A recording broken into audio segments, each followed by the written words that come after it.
আসসালামু আলাইকুম রহমতুল্লাহি ওবরকাত। প্রিয় সম্মানিত মুক্তির পথের দর্শকবিন্দু, আশা করি আপনারা সকলেই ভালো আছেন। আল্লাহ রব্বুল আলামিনের মেহেরবানিতে সকলেই সুস্থ আছেন।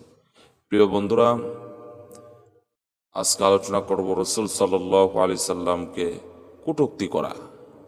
প্রিয় বন্ধুরা, যারা এই চ্যানেলে নতুন, দয়া করে চ্যানেলটি সাবস্ক্রাইব করবেন।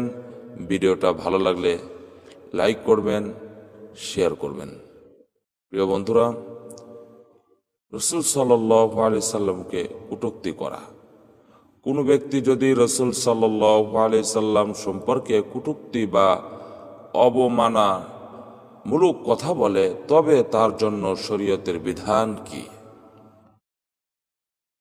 রাসূল সাল্লাল্লাহু আলাইহি সাল্লাম সম্পর্কে যদি কোনো লোক কটূক্তি বা অবমাননাকর কোনো কথা বলে, তাহলে তার ঈমান চলে যাবে এবং বিবাহিত হলে তার বিবাহ বন্ধন ছিন্ন হয়ে যাবে। তাকে নতুনভাবে কালেমা পড়ে তাওবা পড়তে হবে এবং বিবাহ পড়াতে হবে।